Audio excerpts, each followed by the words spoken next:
অবশ্যই আমি একটু সময় চেয়ে আমি সময় নিচ্ছি, এক সপ্তাহের মধ্যে খুব তাড়াতাড়ি বড় ভাইজান আব্বাস সিদ্দিকীর কাছে আমি যাবো, দেখা করবো ওনার কাছে। যা করার হাতে পায়ে ধরতে যদি হয় আমি তাও ধরবো, কারণ আব্বাস সিদ্দিকী ভাইজান এমন একটা মানুষ, ওনাকে এই কথা বলার জন্য সত্যি আমি খুব দুঃখিত।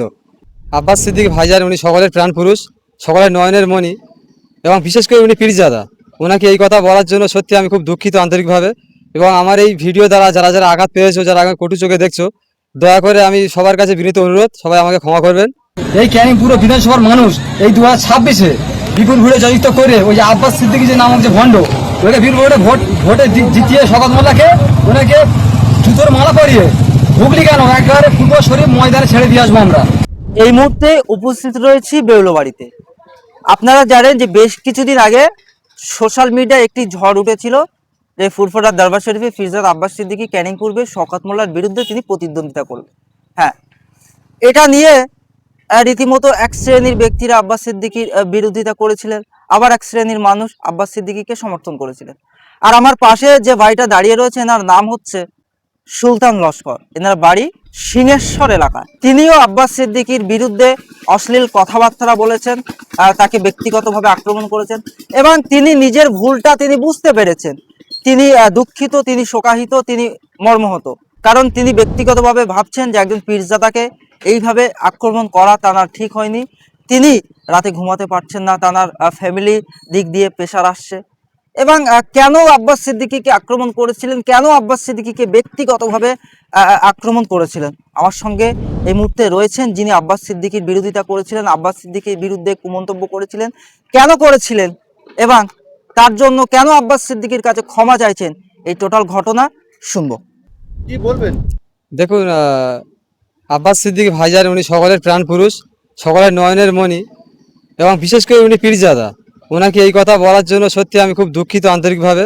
এবং আমার এই ভিডিও দ্বারা যারা যারা আঘাত পেয়েছো, যারা আমাকে কটু চোখে দেখছো, দয়া করে আমি সবার কাছে বিনীত অনুরোধ, সবাই আমাকে ক্ষমা করবেন। এই কথা বলার জন্য সত্যি আমি লজ্জিত এবং সকলের কাছে আমি ক্ষমা প্রার্থনা করছি। তো আপনি এই মিডিয়ার মাধ্যমে ক্ষমা না চেয়ে আপনি তো ডাইরেক্ট ফুরফুরা শরীফে গিয়ে আব্বাস সিদ্দিকীর কাছে ক্ষমা চেয়ে নিতে ভালো। অবশ্যই আমি একটু সময় চেয়ে আমি সময় নিচ্ছি, এক সপ্তাহের মধ্যে খুব তাড়াতাড়ি বড় ভাইজান আব্বাস সিদ্দিকীর কাছে আমি যাবো, দেখা করবো ওনার কাছে। যা করার হাতে পায়ে ধরতে যদি হয় আমি তাও ধরবো, কারণ আব্বাস সিদ্দিকী ভাইজান এমন একটা মানুষ, ওনাকে এই কথা বলার জন্য সত্যি আমি খুব দুঃখিত। আমি আজকে গত এক সপ্তাহ হয়ে গেল এই ভিডিও নিয়ে খুব চিন্তিত মর্মাহত আছি আমি। এই কথার প্রতি ভিত্তি করে আমার নিজের মনের দিক থেকে অনেক ওলটপালট হয়ে যাচ্ছে। পাশে কাউকে পাচ্ছি না কথা বলার জন্য, ওই জন্য কথা বলে ফেলি আমি, কথাটা প্রেফাস করে বলে ফেলি আমি। সত্যি এই কথাটা দেখে ভিডিওটা যাদের কাছে আছে, যারা দেখেছে ভিডিওটা, প্লিজ সকলে আমাকে ক্ষমা করবেন, কারণ এরকম কথা বলা আমার সত্যি একদমই উচিত হয়নি। এই যে বক্তব্য আপনি দিয়েছিলেন মিডিয়াতে, তো এটাকে কি কেউ বলতে আপনাকে উত্তপ্ত করেছিল, কেউ বাধ্য করেছিল না আপনি নিজে থেকে বলেছিলেন? যখন মিডিয়া এখন এসেছিল নেগেটিভ পজিটিভ নেগেটিভ ভিডিও করতে করতে আমি বেফাস হয়ে কথাটা বলে ফেলি আমি। তো এই কথা বলার জন্য কেউ আমাকে প্রেশার ক্রিয়েটও করেনি, এবং সোশ্যাল মিডিয়ার মাধ্যম ছিল ওখানে, টোটাল অল টিম ছিল ওখানে।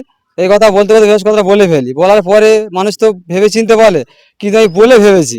এটা সত্যি আমার খুব অপরাধ হয়েছে বলা আমার। আমি সকলের কাছ থেকে ক্ষমা চাইছি। আমি বাড়ির আত্মীয় স্বজন বাবা মা কি বলছেন? একদম আমাকে তো যা বলা তাই বলছে, যেটা না বলা না সেটা বলে দিচ্ছে আমাকে, যেরকম একটা হয়ে যাবে আমি শুধু স্বপ্নেও ভাবিনি আমি। আব্বা মা কি বলছে? আব্বা মা তো যা বলার বলছে, আমি মানুষের কাছে কত কি বাড়ির ব্যাপার কত কি আর বলবো, এত কিছুই বলছে। আজকে আমি আপনাদের কাছে আসতে বাধ্য হয়েছি। তো আব্বাস ভাইজান আমাদের চ্যানেল নিশ্চয়ই উনি দেখেন এবং আশা করি দেখবেন। তো আব্বাস ভাইয়ের উদ্দেশ্যে কি বলবেন? দেখুন ভাইজান, আমি প্রথম তোমাকে সালাম জানাচ্ছি। আমি আমার সালামটা গ্রহণ করার জন্য আমি রিকোয়েস্ট করব। আর আমি আপনার নামে যেটা বলে ফেলেছি সত্যি আমি আপনাকে ক্ষমা প্রার্থী, আপনি আমাকে ক্ষমা করবেন আমাকে, কারণ আপনি এমন একটা মানুষ, আপনাকে এই কথা একদম বলা যায় না। এই কথা বিভাসভাবে বলে ফেলার জন্য সত্যি ভাইজান আমি খুব আন্তরিক দুঃখিত। আমি খুব শীঘ্রই আপনার কাছে আসছি। আমি যেটা করা হয় আপনি ভাইজান করবেন, যা শাস্তি দেবে মাথা পেতে নিতেই প্রস্তুত। আপনার নাম এবং বাড়ি? আমি ক্যানিং পুরো বিধানসভা সারাগাবাদ অঞ্চল সিংহেশ্বর বুথ, সুলতান লস্কর আমার নাম। দেখুন, আমি প্রত্যেকটা জায়গাতে প্রত্যেকটা সেকেন্ডে মুহূর্তে আমি ভাবছি, এইটা নিয়ে খুব চিন্তিত আছি। আমি দেখছি যে আমি কোশ্চেনের অ্যান্সার খুঁজে পাচ্ছি না, যে এই কথাটা বলাটা কি ঠিক কি বেঠিক। প্রত্যেকবার আমার বিবেকের কাছে আমি হার মেনে যাচ্ছি। এই কথাটা একেবারে সত্যি একদম বলা ঠিকই নয়। তো এই কথা বলার জন্য সত্যি আমি দুঃখিত। আমি বড় ভাইজানের কাছে দৃষ্টি আকর্ষণ করার জন্য ভিডিওটা আমি প্রেস করছি, যাতে কুইকলি যাতে ভিডিওটা ভাইজানের কাছে চলে যায়। খুব তাড়াতাড়ি আমি ভাইজানের কাছে আমি আসছি, যা করার আমি শীঘ্রই তাই করবো আমি।